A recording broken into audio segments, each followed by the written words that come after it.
All right. I'm always having trouble, and Jeff's not home. So now I wasn't able to use the video camera, and now I've had to back up the web camera. Oh, always trouble. And Jeff's at work. So we're constantly going to have bugs to work out. So he's got this video camera thing that's supposed to do, that we used before. And now it wouldn't work.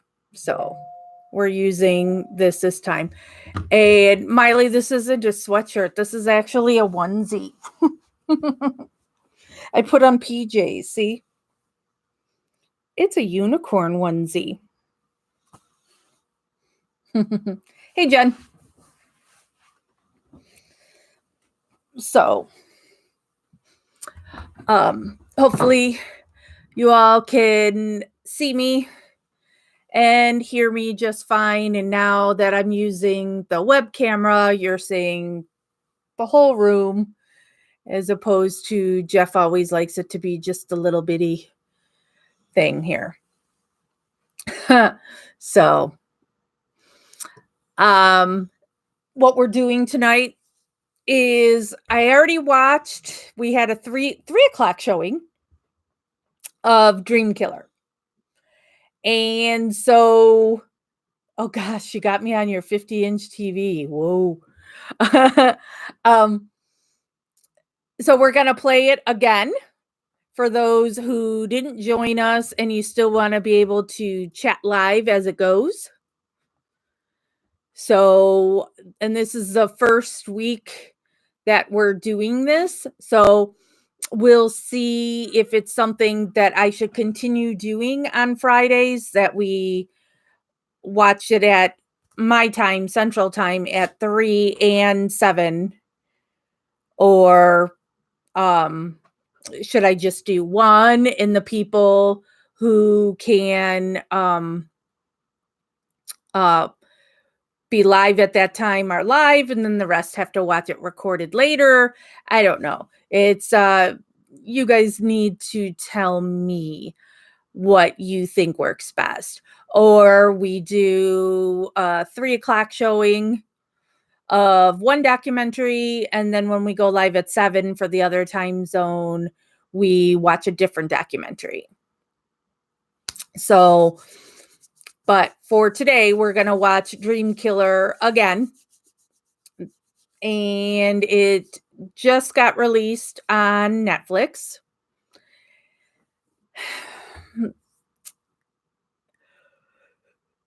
It's there's parts of it. Now, this was my first time watching it since probably when it was released. So I didn't remember everything. So stuff still got to me. We'll see if on this second viewing in one day, if it still affects me as much, or if I'm able to tough it out. So we're at 7:10 p.m. right now. At 7:15 is when I will hit play. I have it paused on my TV right now, where it is 6 seconds in, I guess. The screen, it's when the credits are just starting at the beginning. So for those of you that have Netflix and want to play along, you'll only get to hear it in this video. You won't watch it because that's a violation, that I can't show it to you. You have to have Netflix for yourself. But I'll play it, and we'll all listen and comment as it goes. And then it's a little less than 2 hours long. And at the end of it, we'll discuss what should we watch next week. Whoops. Muted phone. So you know, there's so many to choose from, but that's what we'll start doing like every Friday, unless I've got some plans. Sorry, and I'm tired. I was like, oh, I'm not gonna be able to do this. I'm tired. So we'll do that at the end tonight. And hopefully by the next time I'll have this whole camera thing figured out. Hey, Katie. It worked just fine on the first one. Jeff bought this fancy schmancy video camera, and now I can't get it to work because I moved it. I moved it, and then this thing didn't work, and then I figured out how to get the plug thing to work, but the screen just stays black. I don't know why. And no, there's no lens cap on it. Before somebody says lens cap. But it's a nice camera setup, and we'll be using that when we go to Manitowoc, and Jeff will be with me, so there won't be any camera problems because he knows how to use all that and I do not. Jen says, please, no more tubes. I have that still sitting here somewhere on my desk. Oh, there it is. Here's the tube that he taped on there. Whoa. Yeah, I thought it looked odd. I know some people liked it and Jeff likes it, but I think it looks weird. But Jeff just thinks it's weird for you to see this whole room. That it should be better that it's focused just right on me. So, and once I get the camera thing all figured out too, he had the camera over here to the side. And so I'm constantly looking at this screen. And so it's like, it'd be much better if the camera was right above the screen. So I moved it. So I guess I shouldn't, I'm like, oh, I'll move it for the next showing and it'll be better instead of me always looking over, here in the cameras here, that now I'd be looking straight at it. And I screwed something up. Oh, Miley says they like watching the dogs. Yeah. If you can, well, I guess this light that Jeff put up here is pretty bright right now. It's hard to see the dogs when it's dark out, since they're all three of them are black dogs. So, all right, we are at 7:14 p.m. my time. So I am going to hit play, and I can't figure out how to get Jeff's remote. See, this room that we're in is a theater, and I have no idea how to get this to work. Right now it's on to turn these lights on. Woo, I don't know if you even saw anything different there. But then when I was trying to use it to turn the volume up, it didn't work. So all it's working right now is I can turn on this string of lights that's over my head here. And the string of lights will only be blue. Okay, turn that off. All right, I'm hitting play, and then I'm going to go walk over and turn up the volume so you guys can see it. Or see it, hear it.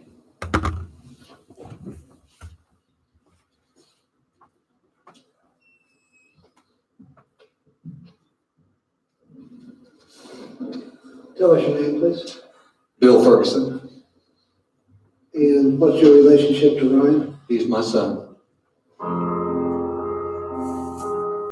I'm totally convinced that he is innocent.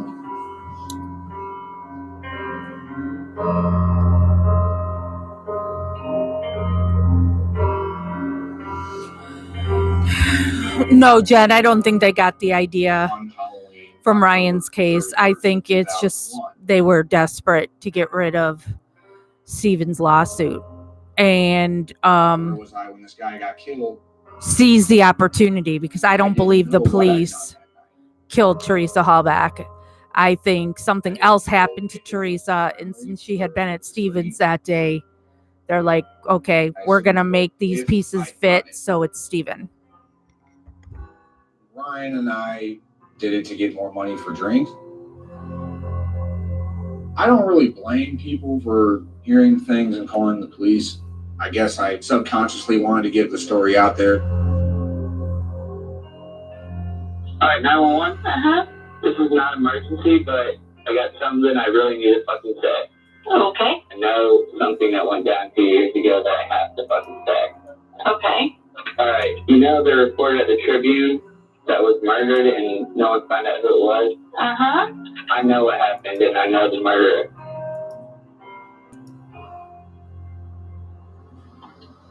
Some of the buildings and things have not really changed much since the date of the incident.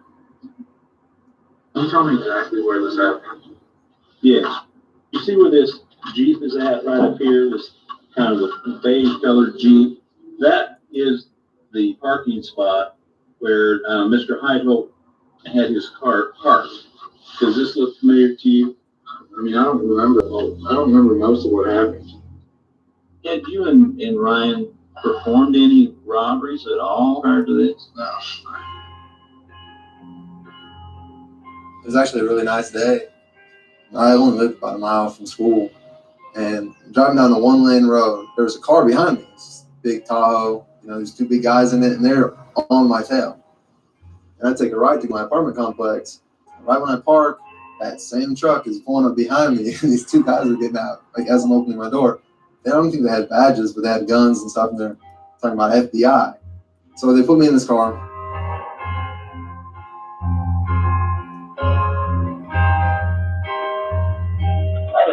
Fucking crazy. Check me out the greatest people. I'm never going to be the greatest person that's been killed for money or involved in. I maybe he went with somebody else, but I don't know. Well, there's no way he could have gone with anybody else if he took him home. Yes, I'm going to tell you, I'm not going to put you here. Check with you. Don't put this on me. I'm a fact gatherer. I listen to everybody's story. I listen to what the stories match with the evidence. Check story matches with the evidence. Yours don't. Leslie called and said, "Have you heard that Ryan's been arrested?" I go, "That is ridiculous." I go, That's gotta be another Ryan Ferguson, whatever. I guarantee you that did not happen. not still here. We That's what I thought. Okay. came back at 7. This tape is not sticking now.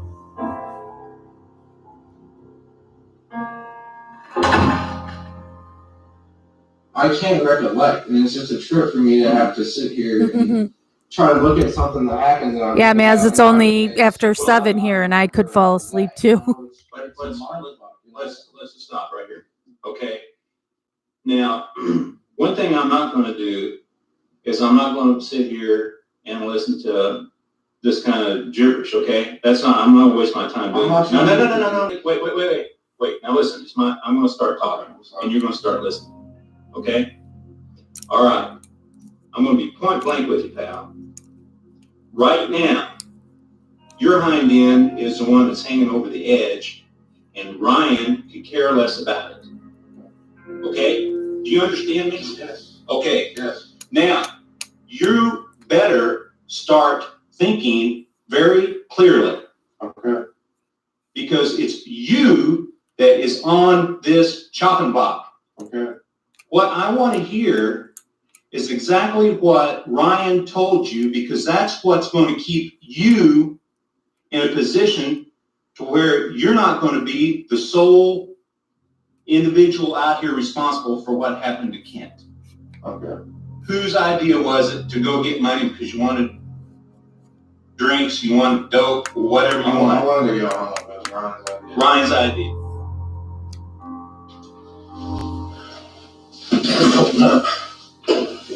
I so hate watching interrogations. When you see it on here too, they've got them in a corner there. So they're wedged in between a wall and a table. And then the cop is right up there too. So you're just stuck in a corner. That's Read Technique 101. like I say, when I'm looking at you, I'm looking at my own son. You know, sometimes when we do things we do things, and I don't know why we do it as human beings, and I even do it too. I do things that hurt myself. I mean, I know where you're going with this, Yeah. man. I didn't do anything. I I'm heard you. innocent. Right. Because you're innocent of killing this guy. I'm innocent of even being there. I'm not involved in this in any way.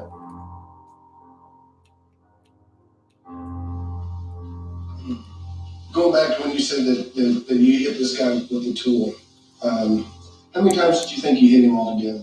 Just once. Just once? Well, the only problem I have with that is I know that he was hit more than once. Yeah. With the tool. I'm saying like I just hit him once. You just hit him once, you didn't hit him more than that. Now, we know what the guy got strangled with. That's kind of the thing I've been holding back from you. All right. Is it possible that you know what he was strangled with and just didn't want to tell me? Because I know. I don't know, like I think it was a shirt or something. Well, I know it wasn't a shirt. Like maybe a bungee cord or something from his car. I don't see why he'd have a rope in his car. Well, we know for a fact that his belt was ripped off of his pants and he was strangled with his belt. Really? Yeah. Do you see a belt in Ryan's hand? Something looked like a rope maybe or a bungee cord? I don't know. What am I gonna say? It looks to me like he's not gonna die. But why would you say that? Because of the way he's talking. Like I think we.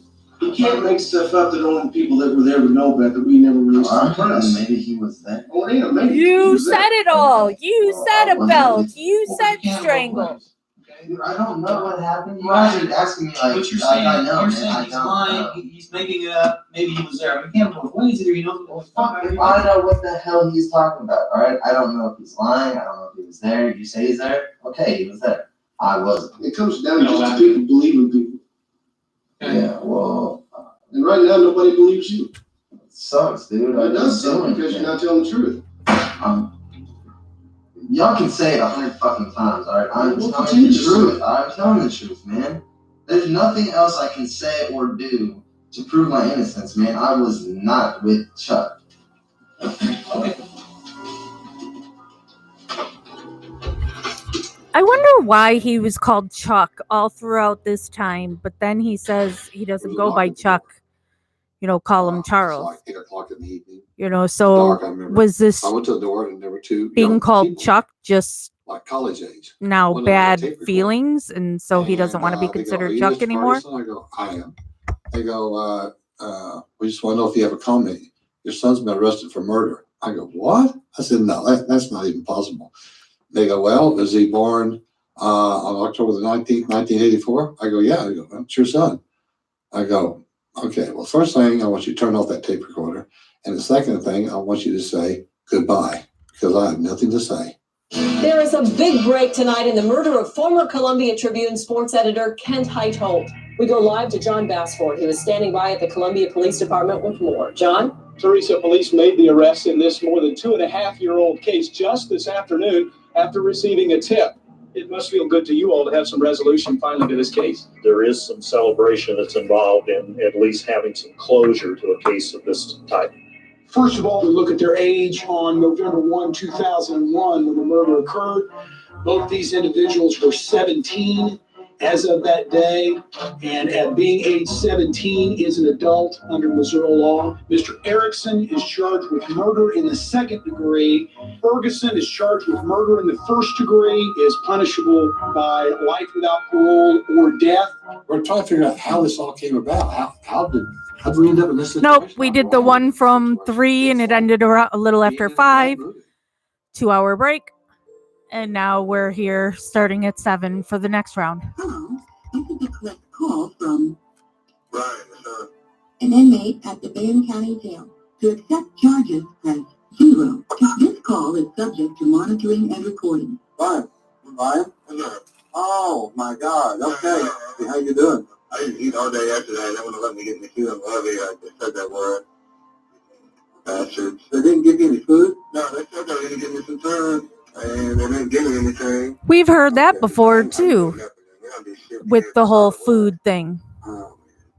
I can spend $60 a week in the commentary. Yeah. And I need you to spend me $60 a week.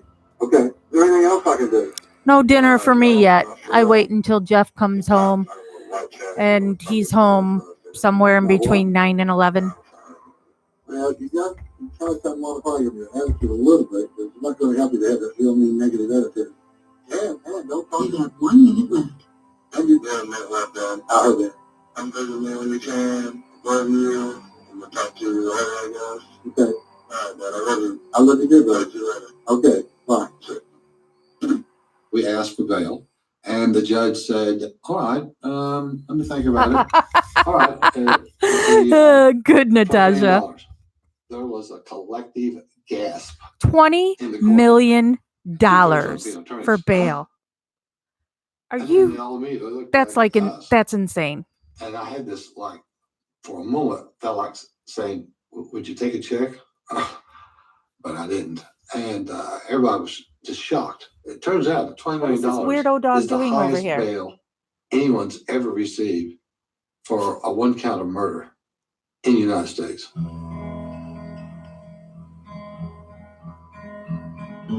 As time went on, I realized I need to become proactive. What is she doing? Can I just wait and hope? She's rubbing herself on the blanket hanging over the You couch. need to find out everything you can as fast as you can. In December of 2004, I ended up with 11 boxes of the Oh, I hope discovery. she's okay, The Tiffany. discovery is all the information the police have gathered.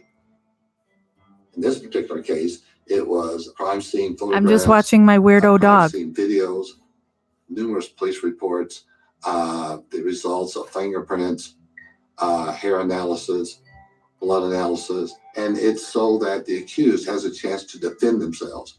And so by law, they're supposed to receive the discovery so that they can address what items are being used against them. What a day in What are you Columbia's doing, trial of the century. Mallory? On October 17th, Hey. 2005, Yeah, I think our hearts are beating pretty fast right now. nearly 4 years after Ken Heidhold's death, Ryan Ferguson is the first to stand trial.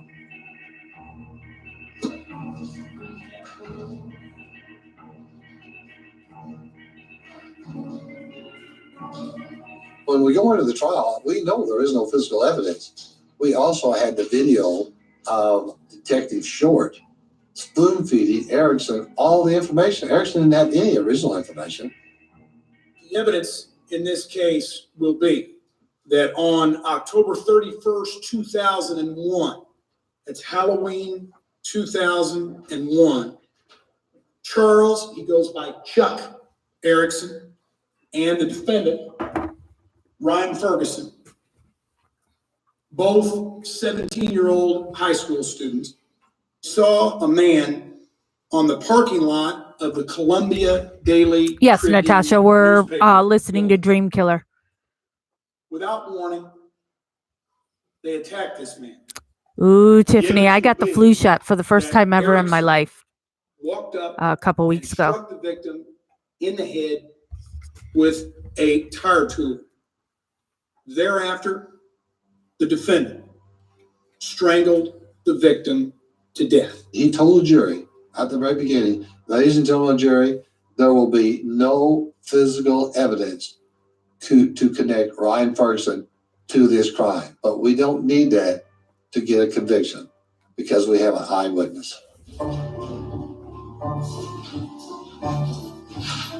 You don't need physical evidence because you have a coerced confession. Makes no sense. To raise your right hand, please. You swear the testimony you may give in this matter be the truth, the whole truth, and nothing but the truth, so help you God. Would you take the witness stand, please? I'll wear this so then Richard Donovan The can second take more anniversary of the pictures murder, of me and post They them. had something in the newspaper about it. They talked about it. They talked about this man and his life and what he done. They talked about the murder and they had composite sketches, and I started to think about that night. And before that, there were some memories that I knew that they were significant, but they were just like snapshots, like you pause a movie. Like what? What's a snapshot? For instance, a snapshot was when I remember I saw Dallas. I remember seeing Dallas at the intersection.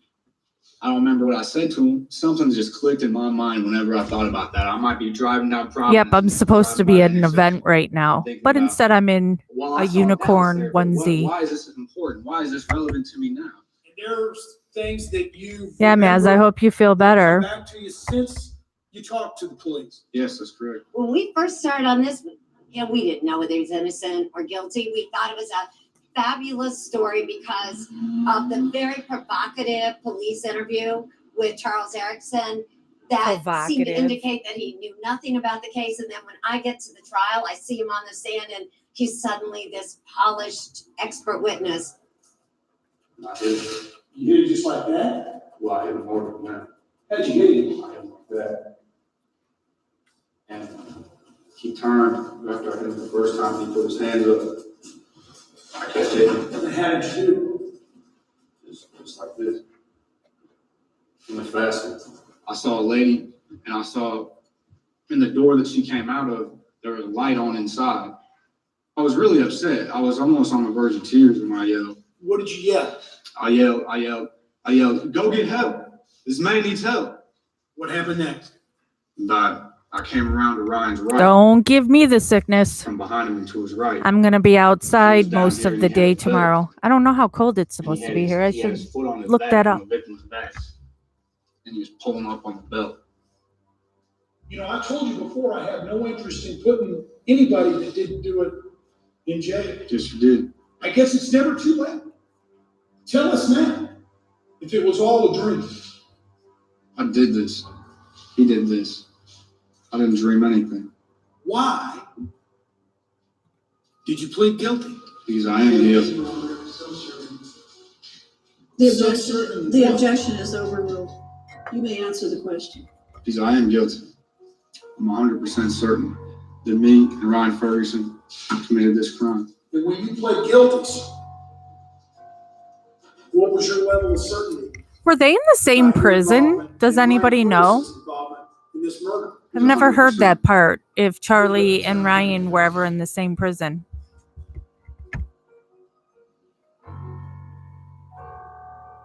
Defense counsel may inquire. Charlie Rogers came from one of the best law firms in Missouri. You were not consciously lying to Detective Short when you said you didn't really remember the murder, were you? The best way to explain it, Excuse me. Did you hear the question? I don't know. It's hard to explain because I always had the memories and they were Let me always ask there. another question. Does he get an opportunity to complete his answer? He doesn't get an opportunity to make speeches that are not responsive. I'm trying to respond. But Excuse me, pardon me. Mr. Erickson, when the attorneys are discussing a matter, we don't need a third party, okay? Thank you. Mr. Ferguson, I will ask a question. Please limit your answer to the question. Excuse me, Mr. Erickson, I'm sorry. Mr. Erickson. Well, I wonder if they intentionally would be kept apart because, like, Stephen and Brendan have never been in the same prison. He would start talking and he'd go, and another point is everybody in the entire courtroom was like, But then I also know Melissa I mean, will tell me all the it was time of painful. people at her prison and it's mother and daughter that are in, they'll be like in the same wing and everything.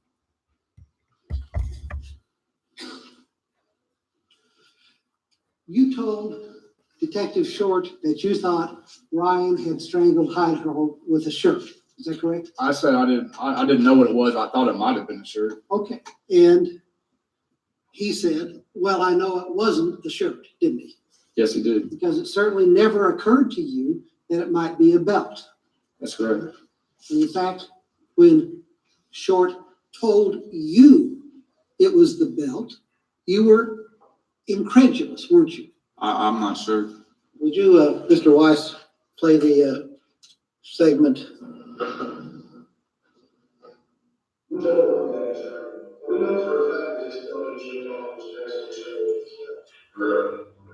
in reference to the interrogation tapes, we wanted to play. We wanted to play there in their entirety because that shows that Erickson was being spoon-fed. It's real. All we're doing is being accurately or fuzzy. We can't really make up what they're saying. The audio visuals of the court were horrible. So you couldn't hear it and you couldn't see it.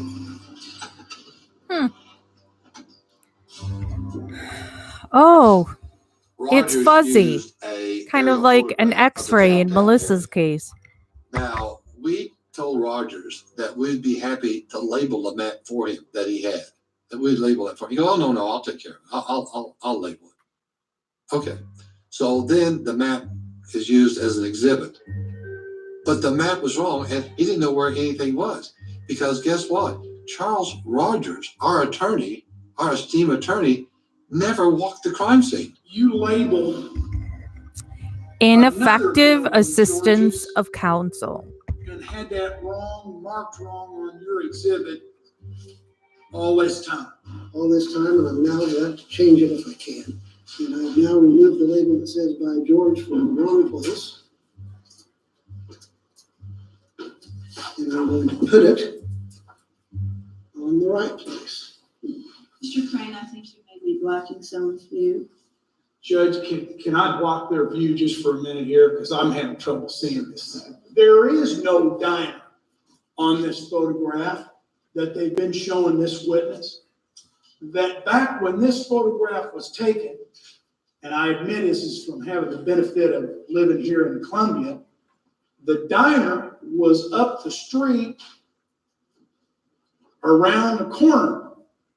And then they moved it later. Yeah, to the right, location Heather? How that's much money accurately did that guy make? portrayed on the state's exhibit 9, which was where it was on November 1, 2001. Is there an objection that you have, Mr. Crane? Well, I just was making a record that he's asking the question about a diner, and there isn't one on here. Well, I appreciate the correction. Is that's improper.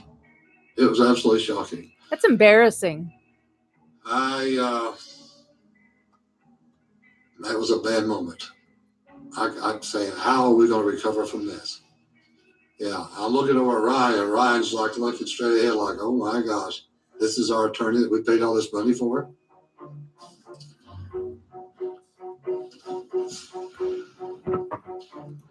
Good afternoon. You doing okay? You nervous? When Crane called Sean Hart as a witness, he had to call her. She was the only witness who actually drew not only one composite, she drew 2 composites. First of all, what is it? It's a composite I did. A composite? You did this with a detective at the Columbia Police Department? Yes. And this was not too long after the events that you just described, correct? It was the next day. Okay. Here's Ryan sitting like 20 feet from her. Crane could have said, which most prosecutors would have said, so can you identify the person that was a perpetrator of that crime?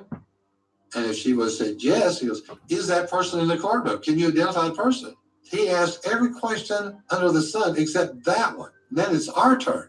So Rogers was afraid to ask her because he didn't know what she was going to say. So here you got the only person that could identify the person in the parking lot at the time of the murder. Neither the defense or the prosecution would ask her what she saw. I just tried Googling what the lawyer got.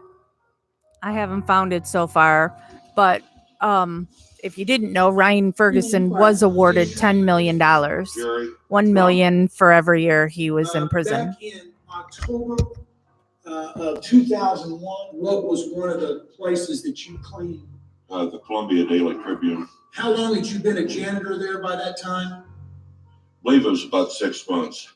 When Jerry Trump took the stand, day 3 of the trial, Crane did introduce him as a person who was a child molester, had served time in prison, but had witness testimony that would be vital to this case. And then he went into what he had seen. I hollered, who's out there? And with that, 2 young men raised up from behind the car and said, someone's hurt out here, man. One of them said that. What about their race? They were white. Can you give them an age category? I thought they were between the ages of 19, 20. What did you tell me you'd received while you were incarcerated? When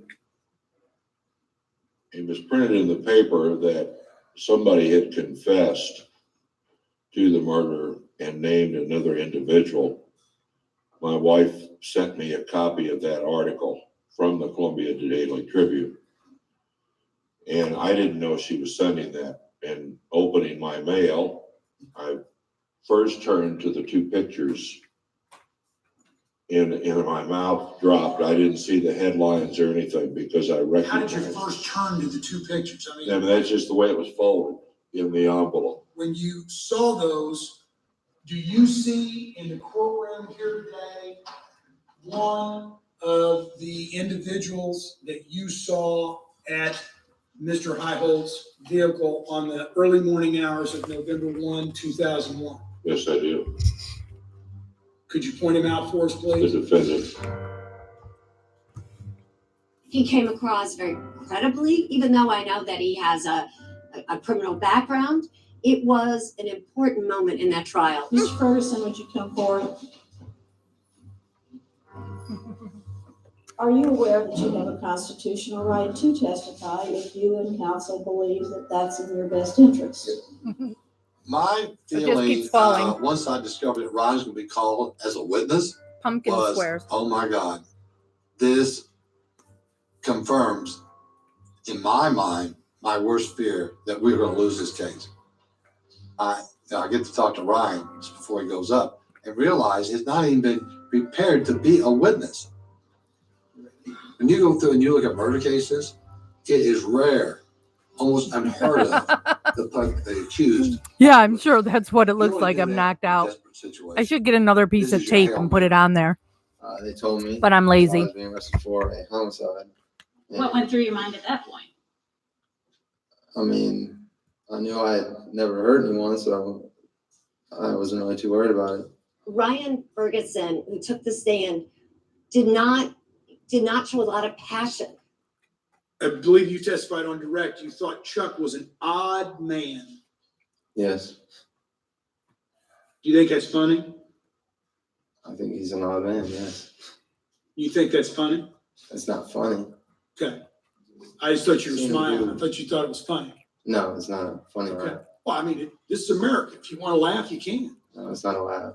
I just felt Crane was beating up on him, taking advantage of him, and just hammering away at nothing, just hammering away, hammering. And he was trying to get Ryan to lose his temper. He was saying and doing everything he could possibly do to get Ryan to lose control, to lose his temper. And Ryan wouldn't do it. I was pretty upset over that. And I said, he is a bully. He is a bully. And that's my son. And I take that personally. I never thought I'd be arrested for a crime I didn't commit. Would you? Would you believe you'd be arrested for a crime you didn't commit? I love I didn't that. commit one. Neither did I. Does the state intend to call? Yeah, I don't know, Maz. No rebuttal, Joe. Marnie tells me she gets marriage proposals constantly. The exhibits that have been admitted into evidence, most of them are available for you to take back into your room. You may begin your deliberations.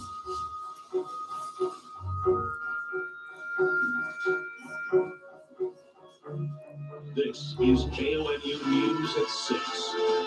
You know what the truth is. Guilty.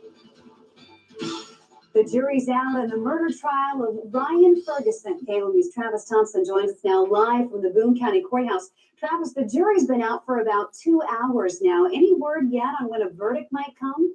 Well, the verdict could come sometime tonight. The jury is deliberating right now after the prosecutor and defense attorney shouted fierce words at the jury. The assault, as described by Charles Erickson, is not borne out by the physical evidence. Ryan Ferguson held that belt and jerked it up and held it there long enough to break his neck and strangle him. We will be here as the verdict comes down, and we'll have that when it happens. Back to you.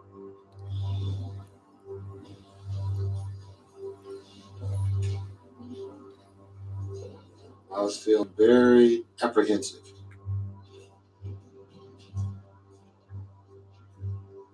Madam Foreman, has the jury reached verdicts on both the counts submitted to you? If you would give those together with the instructions to our marshal here, please.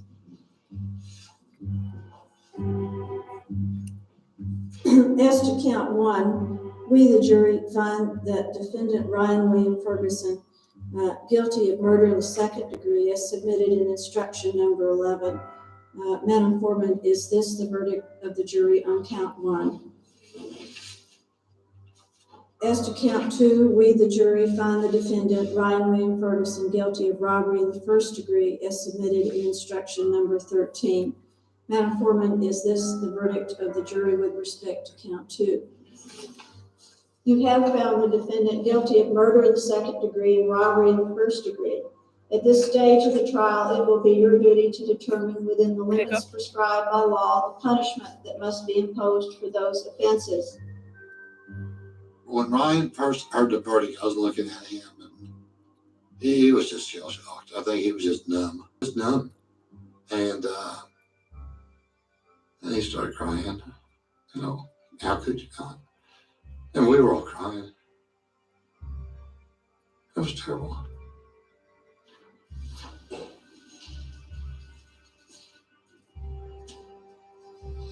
Oh my God, watching his dad just Once they sob. found him guilty, then they asked family members if they'd like to come up and make a statement. Bill Ferguson. And what's your relationship to Ryan? He's my son. And I'm totally convinced that he is innocent. Have you done what you could to try and demonstrate Ryan's innocence? You know, I thought up to a few minutes ago I had, but apparently, obviously, since I'm an amateur at this, I'm going to learn a lot more about this. And I'm going to prove my son's innocent, and so will my family. It's going to be really very difficult. And if he gets the jail sentence that I'm hearing, I will never live long enough to see him outside of jail. I was there when he was born. I was right there when he was born. And if he goes to jail at the time that we're talking about, I'm never going to see my son again. I was just on adrenaline at that point. I don't even know what I said. Yeah, Tiffany, I thought it was a good show too.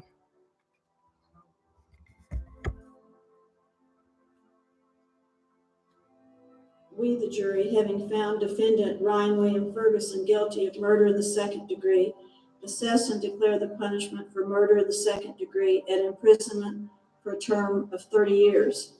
As to count two, we, the jury, having found defendant Ryan William Ferguson guilty of robbery in the first degree, assess and declare the punishment for robbery in the first degree at imprisonment for a term of 10 years.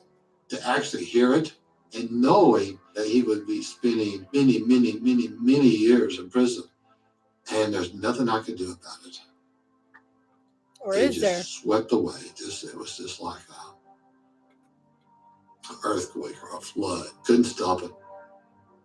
I've felt like that very many times in my life. I can usually find a solution. I can usually fix things.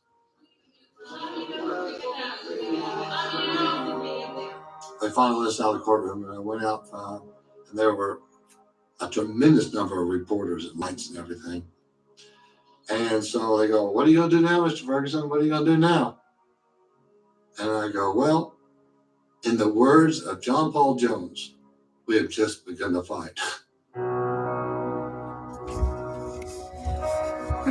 Heather, Ryan had a show on MTV for just one season where they would look at different cases and try and find out if the person was innocent and what the real evidence was. Can't remember what it was called. Unlocking something or something like that. Unlocking. But then our engine seized. Yeah, but it was only on for one season. So to get a new engine. Once we got our vehicle repaired, we were already $1,300 over budget. So I got a job working on an oil rig as a welder. Although I must confess, I really wasn't a welder. I just told them I was a welder, which is one thing I learned in the Army is you have to improvise and solve the problem and accomplish the mission. And the mission was make some money. There you We go, traveled unlocking for the about truth. a year in Africa.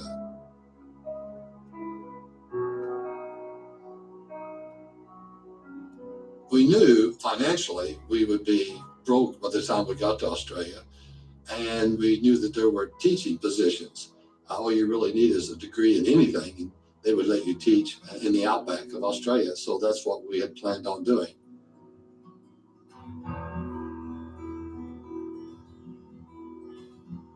Halfway across, we came across an Aboriginal settlement called Darker River. And there we discovered that they needed a couple of teachers. While we were there teaching, our daughter, Kelly, was born in Darker River. Then we left that position and went to Alice Springs and ultimately to the northern part of Australia, Nullarbor, where Ryan was born. When Leslie and I started this trip to go around the world, we were only planning to be away for 2 years. So it was 10 years and 2 children later, we come back to Colombia and to start our lives. You know, I didn't get married till I was 30 years old. And I had a lot of time to think about a family and how I wanted to be as a father. So I made up my mind as soon as Ryan was born that and same way with Kelly, when she was born, that I was going to spend a lot of time with the both of them in an inordinate amount of time. And I was going to show them everything I possibly could and travel with them and explain things to them and just be a big part of their lives. And so that's what I did.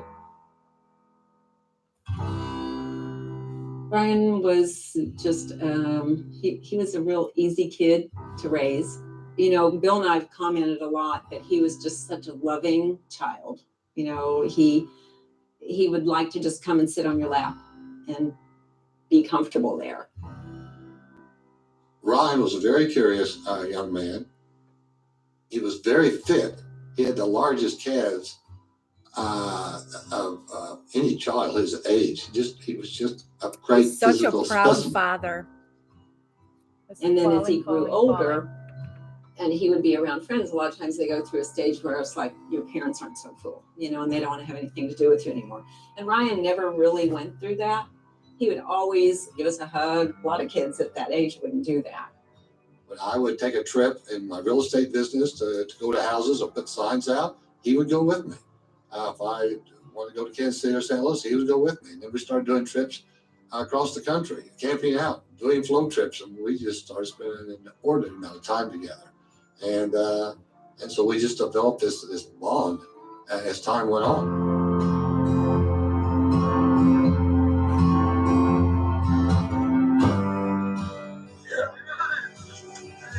You know about it. That was the shit. That was the shit. Let's go back and do it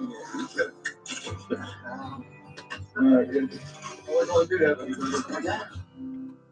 When you look at the past that Bill and I have had together and all the things that we've done, we've experienced so many things together, which it makes it even stranger really that we're not together. But, you know, it's life changes, I guess, as you go through life, and we will always be there for our children. Our children are a common denominator. And so we will always be there to support them together. Prior to Ryan being arrested, we had already separated as a couple. His arrest actually brought us back together again, but as parents, not as a married couple, but as parents, concerned for their son. Yeah, I envy that father-son relationship. After the trial, I was like in a state of shock pretty much the first 24 hours. I fell asleep, woke up the next day, and I remember it was a bright sunny day, and I'm thinking, oh my gosh, wow, did that really happen? And I'm thinking, I gotta get busy. I started going down to the crime scene, walking through the crime scene, walking all around within 3 or 4 blocks every night.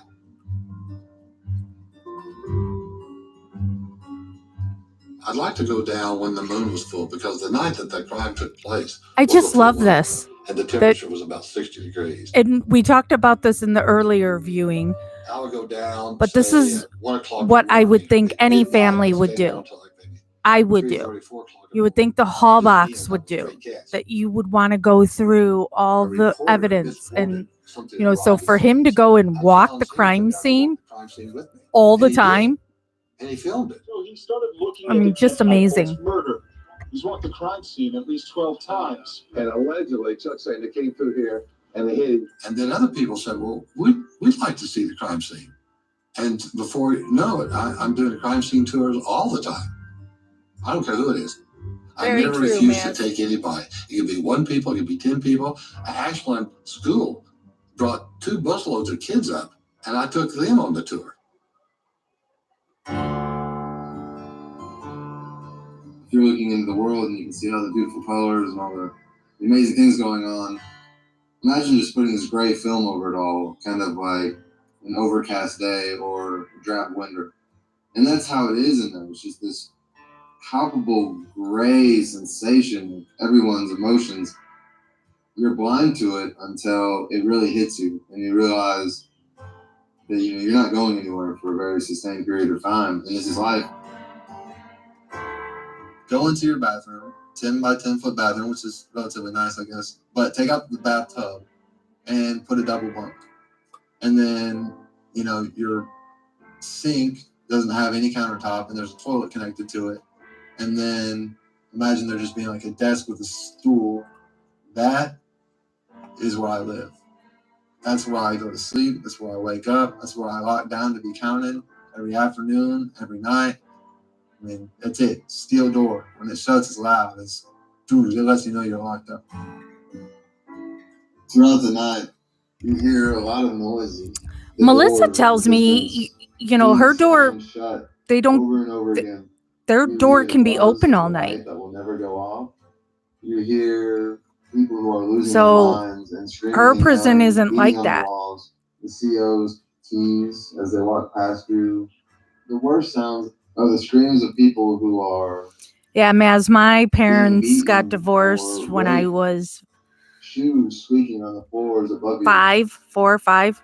And there's a fight. And then my And everybody biological gets father quiet, took and off all you can hear are the and I didn't screams. see him again. And then you just hear somebody holler out for help. And it's very strange to hear somebody screaming for help, moaning for help, and knowing that nobody around them gives a damn, and that nobody is going to push the button that's going to bring the CO in to help them.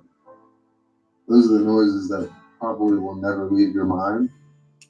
The noises that, although aren't heard every night, will persist with you every night.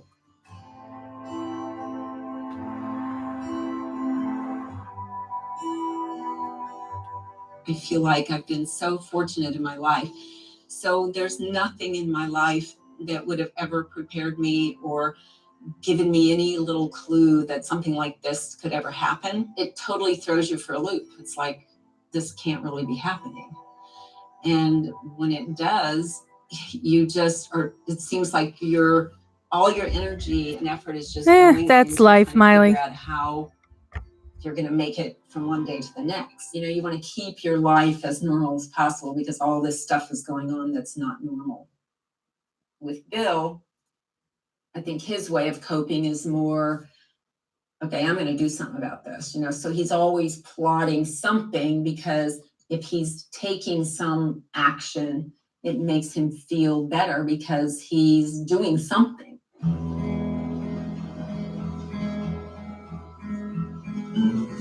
Attorneys never want you to talk to anybody. All of them would always say, don't contact witnesses. And I can see I the don't point. think so, But I can Maz. also see that when I didn't talk to witnesses, when I didn't do any work, that things didn't get done either. So we created a webpage, and I knew sooner or later that some people that would know something about the crime would start blogging. They would start putting information in there.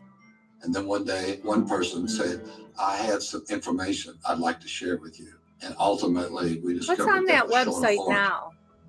The only person that had actually seen the alleged perpetrator of the crime and had drawn 2 composites. She agreed to meet me in the parking lot where the crime had taken place in the late afternoon. It went to an ad I said, thing. if you were more comfortable bringing So your don't- husband or so don't friends, try it. you could certainly are welcome to do that. I had no idea how that conversation would go. It really would be my first interview. So you have been back here since you arrived at place, have you? How do you feel? Okay, better than what I thought. Okay, well, it's not dark, so that's a good thing. Yeah. I mean, that was a scary time for me because I'm on video. I'm talking to her. I had not asked her the main question. The main thing I wanted to ask her was it or was it not Ryan Ferguson? Because no one ever asked her. But now you got a good look at the guy that was looking at you. Almost definitely. I was like frozen. Right, and you're Yeah. looking right at him. I'm like, Okay, let me ask you this. So And this is amazing to me that he is now with the witness and walking the crime scene with her. Look at Ryan's face. oh, I had one good look. Yeah. Okay, and you absolutely would say 100% that was not Ryan Ferguson. You saw that. He's not the guy. If anything, it would be Eric saying, or Eric. Yeah. It's one that looks more like my picture, but I still don't think he was the one out there. So then I said, so what was your relationship with Prosecutor Crane? I told him 100% I know the one I'm thinking. He is not the one I've seen. And what was your response? Well, this one's confessing and, saying he did it. I was like, and? It wouldn't be the first time it happened, that someone did something like that. He was an asshole, excuse my language. No, that's okay. I don't like it. He made me feel like I was the one that was in trouble. I was the one on trial, Yeah. and that's not how it's supposed to be, At the time, she was only like 19 or 20 years old. And she was very intimidated by the whole process. And Prosecutor Crane had literally scared her to death. So she wasn't going to say anything in court unless someone asked her. She wasn't going to voluntarily say anything. And so all this time, no one's ever talked to me. No one's ever asked me. No one's ever said anything. She wanted to convey to me that Ryan should not have gone to jail. He should not have been found guilty. That he was not the person that she saw. Just for the record, just one more time. You are absolutely 110% sure that the person you saw parking lot was not Ryan Ferguson. I mean, it was exhilarating. I go, ha! But I knew it wasn't enough to save Ryan. But what it was, it's like they say in Australia, the thin edge of the wedge. What does that mean? Well, sometimes people use wedges to cut down trees. And it's a wedge, and you take a hammer, sledgehammer, and you drive this wedge into the tree, and it starts to split the tree. And you keep hitting it and driving it deeper and deeper, and the tree will fall over. And for me, that was the thin edge of the wedge. You would think so, Maz, but look at in Steven's case, when I constantly say that there's no way the bus driver could have seen Teresa Halbach at that van down by Barb and Steve's house. There's no way, and nobody's looked into that. Anytime I want, while I'm still investigating Ryan's case. I always feel I've been shortchanged by not being able to play basketball with Ryan. First time we ever played against anybody, he was 10 years old. He practiced in his shot right next to the goal where he hit the little square that goes in. And we practiced that for about 20 minutes. He had that shot down pretty good. So I saw these two guys at the other end, two high school kids, and I said, hey, without telling Ryan, I said, hey, would you guys like to play 2-on-2? And they're looking at us, and they're looking at me, an old guy, and looking at Ryan, some kid. And they're going, well, who gets the kid? Ryan and I will play you two. Okay. So I told Ryan, I said, they're going to double up on me. I said, but you just take your place by the goal. That shot we've been practicing. And I will drive on these guys like they will not believe. Don't let them deter you. Just stand tight and shoot your shot. And I think we're going to beat them. Oh, I don't know. I said, no, let's just try. And sure enough, we beat him 8-10. And he made the last two shots. They couldn't believe it. And it almost makes me want to cry thinking about it. I don't know why. Sweet man. From that time on until he was arrested, we averaged playing basketball on the average once a week until he was arrested.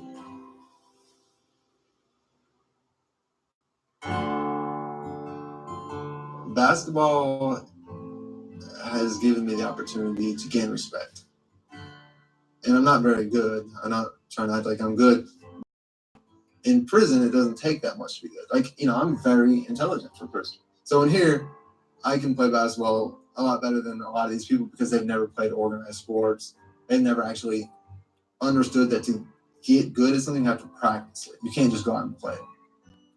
When I went to the yard for the first time, I was scared. if you're this little white dude and, you know, the ball goes up in the rim and you got these guys and they're big and they think they're tough or whatever, and you can just dribble around them and you actually can keep control of the ball and you can drive to the hoop and you can jump up and out rebound them, partially because of your jumping abilities, but partially because you get there first. They're just like, damn, this dude's good. And if you're good at basketball in prison, people are like, oh, I respect you because you're an athlete. Get that respect, and then you don't have to worry about people testing you, essentially.